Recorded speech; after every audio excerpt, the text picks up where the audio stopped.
So the next tool we're going to focus on in this step 4 application to help us make clinical decisions are epidemiological measures. Whereas diagnostic accuracy and clinical prediction rules focus more on the diagnosis of condition, using these epidemiological measures are going to help us with interventions, either from an injury prevention standpoint or from a treatment standpoint. And so when we look at sports injury epidemiology, most of the time people get stuck on this idea of talking about things like prevalence and large amounts of data collection.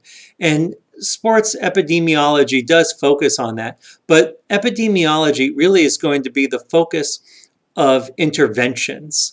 And so we need to look first and foremost at how often things occur, but then we're going to move quickly to differences between groups. And that's where epidemiology can really help us in our interpretation and our decision making regarding different interventions. And so we see this primarily in injury prevention, whereas the goal often is to prevent injuries through different interventions. But the same components and these same concepts can be used to determine the appropriateness of different interventions. And so epidemiology is based off of these large amounts of data. And so one of the largest ones is the NCAA injury surveillance system.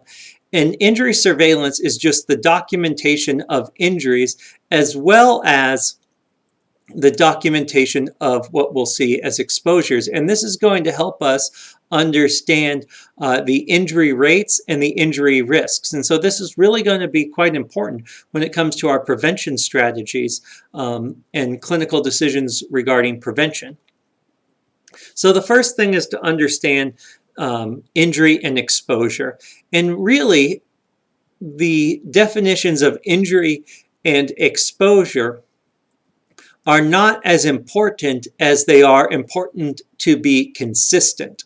And so most of the time, the NCAA injury surveillance system definitions are used where an injury is basically an instance that occurs during participation in the sanctioned event, either practice or competition, and then it requires medical attention and results in participation restriction for at least 1 day. And so the reason that it's important to be consistent is because if one group is describing an injury without time loss and another is describing only time loss injuries, it would make sense that one group is going to be significantly different than the other. And so by having a standardized definition of injury, it will allow those comparisons between groups that are the important components of the epidemiology studies that we're reading. But with these injuries, we only get part of the picture because we know that there are different levels of risk associated with the number of participants, right? It would make sense that larger teams are going to see more injuries. And so what we need to do is standardize these number of injuries based on the number of participants. And so we do that using this term of exposure. And basically an exposure is the chance of being injured. And so the standard definition of exposure is basically one participant being eligible to participate in one game or one practice. So regardless of whether or not they get into the game or practice, the fact that they are there and are a full go, so to speak, for practice means that they were exposed to the possibility of injury. Now you'll see in more advanced epidemiological studies, they redefine exposures to get more specific because obviously an individual that plays the entire game is much more exposed to injury than an individual that never sees the field. But the injury surveillance system for the NCAA uses that standard definition. And so again, with injury and exposure, it's not as important what the specific definition is, but instead that it is consistent. So we learn and use the injury surveillance system from the NCAA because that's what we're mostly exposed to. and what we mostly use. But remember that when we're looking at these epidemiological studies, as long as it's consistent, it can be used. So the first thing that epidemiology data gives us is this amount of prevalence. And we talked about prevalence before when we looked at diagnostic accuracy, and it's basically the same thing here. It's the number of injured participants over the total number of participants, and then we represent that as a percentage by multiplying by 1,000. And basically it answers the question of how many or what proportion of the participants have a condition at this point in time. So remember, prevalence is one specific point in time. And obviously, the higher the prevalence of the injury, the bigger the problem that is right now. The prevalence ratio then is where we start to compare one group to another group.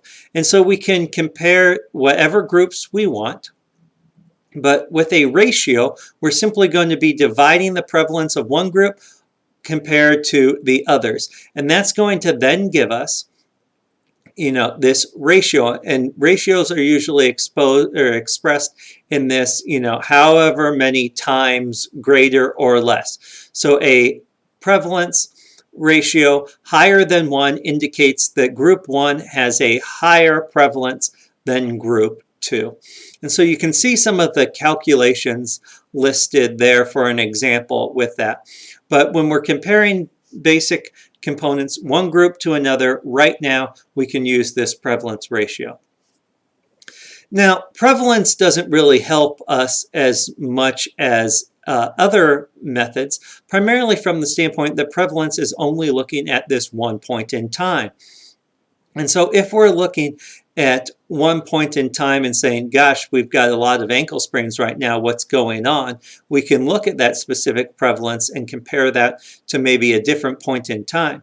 But usually when we're looking at epidemiological studies, we're more interested in this idea of incidence. And an incidence is basically the same sort of equations, but now opposed to one specific point in time, we're looking at over a period of time, which makes more sense because we're looking primarily now not to prevent injuries at just one specific point in time, but over the course of something like a season or a year. And so it's easier for us to equate and make interventions over a period of time than at one specific point in time. So the idea of incidence is usually what is encountered and discussed.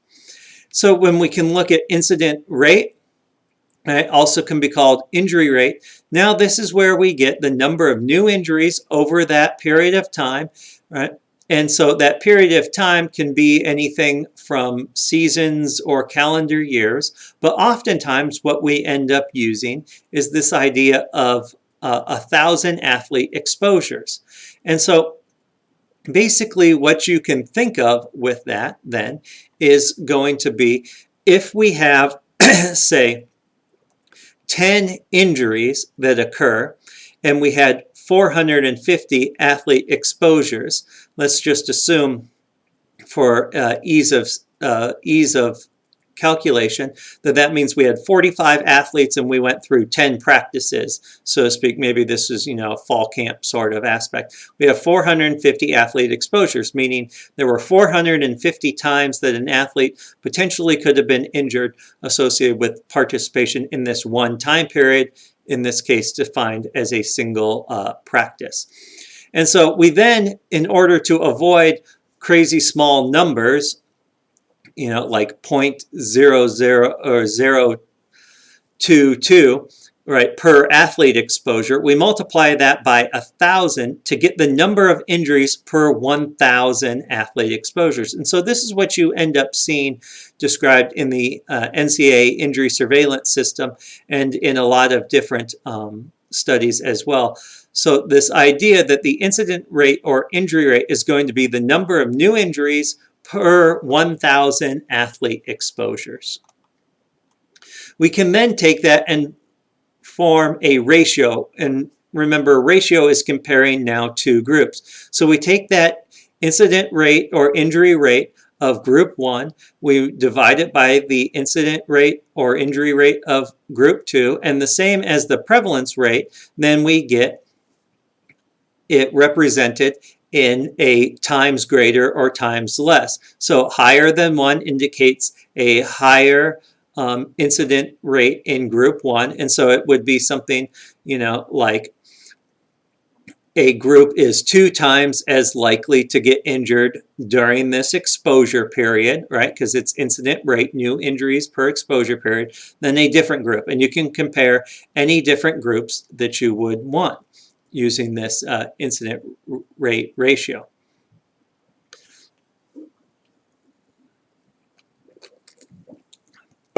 Now, incident ratios and prevalence ratios are more focused on overall team measures. We can also use epidemiological data to describe things from more of an athlete focus. And so we can describe this now as, okay, what is the risk associated with one individual opposed to the 1,000 individuals?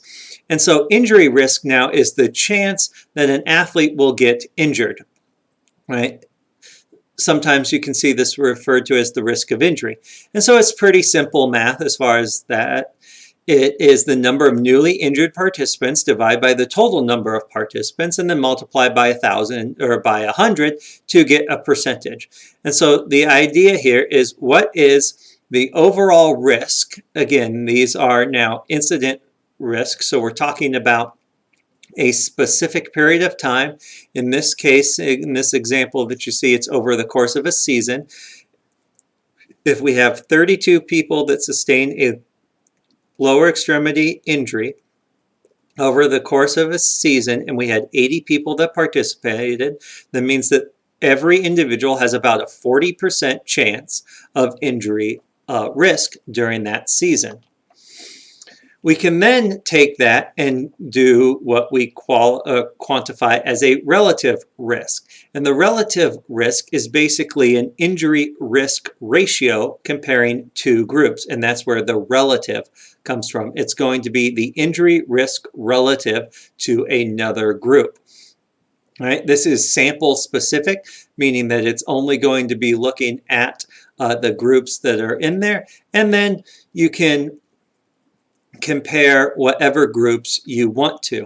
And so sometimes the relative risk could be preseason to postseason, it could be two separate teams, whatever. But the same thing, since it's a ratio, it's going to be in the times aspect. And so you see a group is however many more times likely to be injured. So when we look at injury risk ratios, just to put it into some sort of perspective, the relative risk of smoking compared to non-smoking is smokers are 9 times more likely to develop lung cancer. People who drink are 2.5 times more likely to get liver disease than people that do not, right? And so on and so forth. So you can see these aspects of this relative risk where we're comparing one group to another. But when we get into this, remember that relative risk and these things are specific to those samples. We then need to evaluate the confidence intervals to try to see how our population might represent the overall population. And so we typically use these 95% confidence intervals that we've talked about before, in which we're 95% confident that the overall number for the larger population falls within this guideline. And so obviously the larger the confidence interval is, the less precision within that measure. And so you really need to be looking at these relative risks and these specific injury instance rates and all that, and looking at their confidence interval and using that entire size of that confidence interval as your interpretation. So we can look at our specific effectiveness of different components, but when we're trying to go beyond just our own internal measures, and we're going to then try to take research from somewhere else and apply it, these confidence intervals are what's going to show us whether or not that could possibly be applied to our new population. So once we get to this relative risk, we can then get to this idea of relative risk reduction. And so basically, relative risk reduction now is going to be the percentage of change that occurs between an intervention group and a control group. So the idea here is that we're going to find our relative risk components, and we're going to then manipulate that to see the change that occurs as a result of our intervention. Right? So a relative risk reduction of 0 indicates no risk reduction for the intervention group. Right?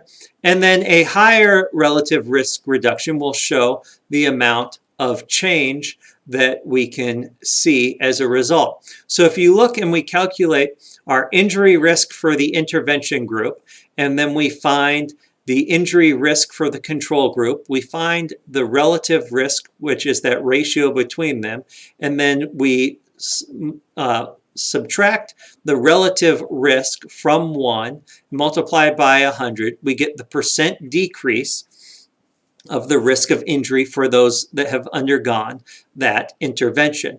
And so as we go through and calculate these things, you can now see how we can start to use these. With higher levels of relative risk reduction, the more we can be confident in using that intervention to potentially decrease the risk. And so just some arbitrary numbers that have been used for comparing these relative risk reductions.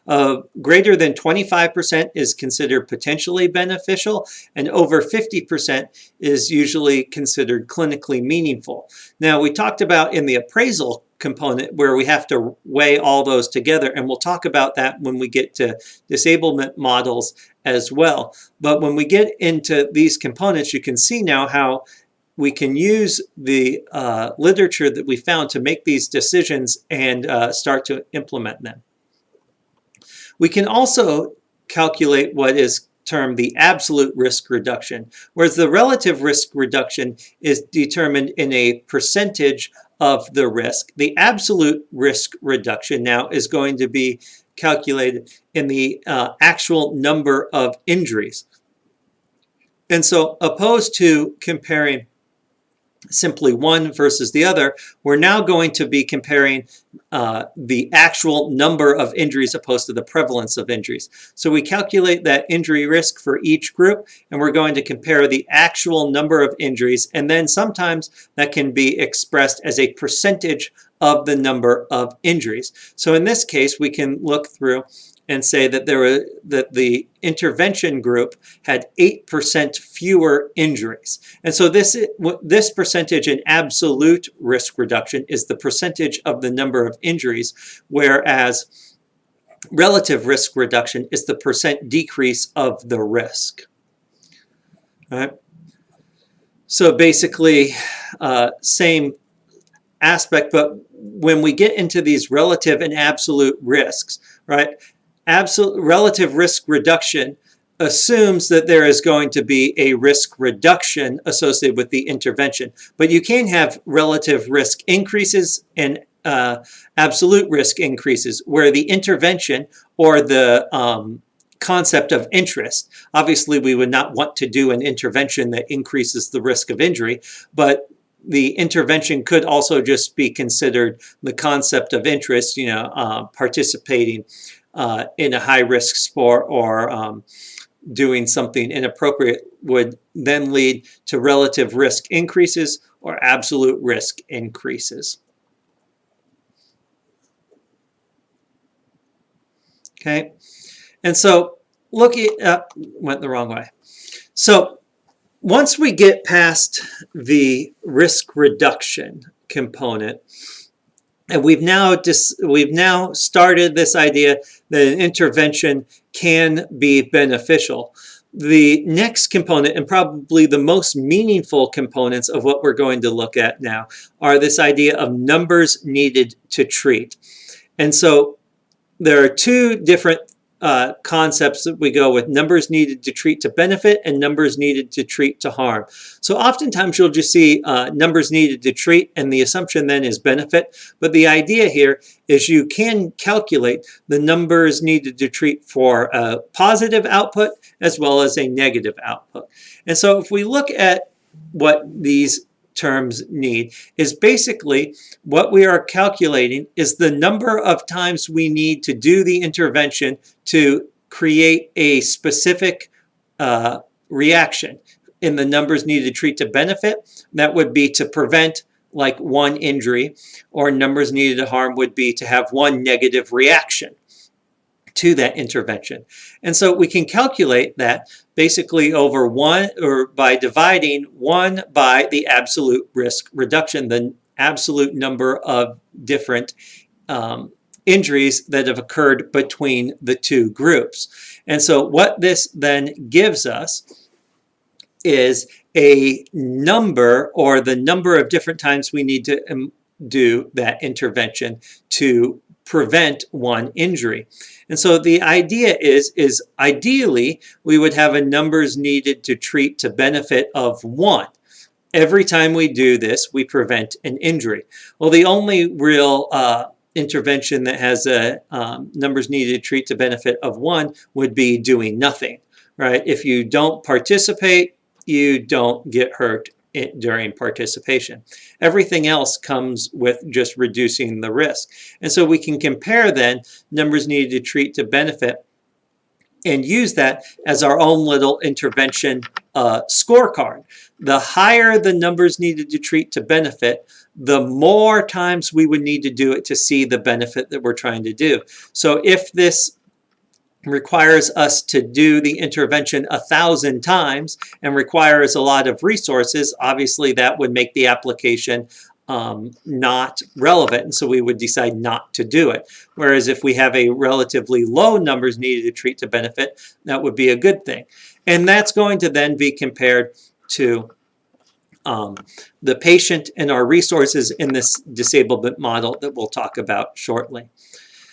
Numbers needed to harm is the idea that no matter what, all interventions come with a certain increase of risk. Like I said, by doing a intervention, you put people at risk. So if we took now the idea of ankle sprains and ankle taping, right, we can calculate the numbers needed to treat to benefit to prevent an ankle sprain. So if we say you need to tape 50 ankles in order to prevent an ankle sprain, that would mean you would tape one athlete 50 times, or 50 athletes for one practice, and that would prevent one ankle sprain. But we know that there are risks associated with ankle taping. And you know, a relatively low risk is like that of blisters. And so let's say that you end up, or the numbers needed to treat to harm would be 100. So for every 100 ankles you tape, you give one person a blister. And so you have to include that negative component associated with that. Now, at the same point, though, those could be acceptable risks associated with that, with a relatively low problem associated with getting a blister. But now let's say that taping an ankle has a numbers needed to treat to harm of 1,000,000, and 1 in 1,000,000 ankles that you tape creates some sort of nerve dysfunction. Right? It's still important to know that information, even though, you know, a million is a lot. But if that number was the same as the 50 or so, then we would have to include that in our decision for doing the intervention.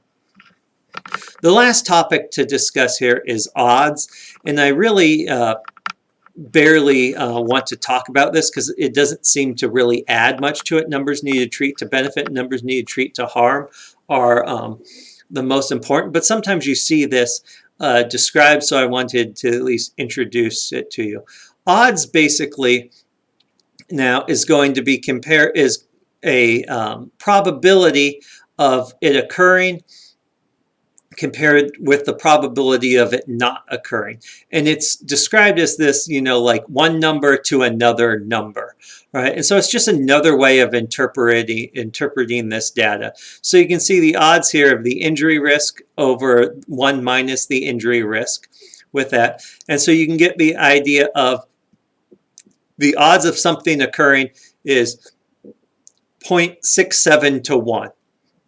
Right? You may then see sometimes the inverse of that occurs, so that way you can have more full numbers, and so you could flip that, right, and get the odds are 1.5 to 1 that the injury would not occur.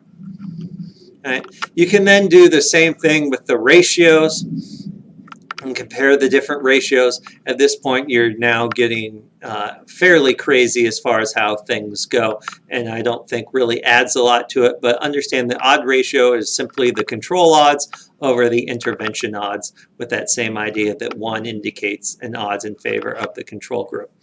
So to summarize here, we need to understand this idea of injury versus exposure, where the definitions need to be standardized. Prevalence and prevalence ratio is specific at a period of time. Anytime you see ratio, think of comparing two groups. Incident and incident ratio is now over a period of time. This is where exposures sometimes come into play. Otherwise, we can get into the periods of time, either a week, a season, a career, whatever period of time you want to. Injury risk now is, now moving to athlete specific, the risk of occurring an injury during that specific time. Relative risk now gets into comparing two groups, right? And that's where the relative risk is, the risk of one group compared to the risk in another group. Confidence intervals and the importance of looking at that. And then we get into relative risk reduction or increase, absolute risk reduction or increase, where we're looking at in relative risk reduction or increase the percent of change, whereas in absolute risk reduction, we are looking at the actual number of injuries, and then numbers needed to treat to benefit, numbers needed to treat to harm, regarding how many times you need to do an intervention to receive the outcome, either benefit or harm, and then the idea of odds and odd ratios is another way we can interpret this data.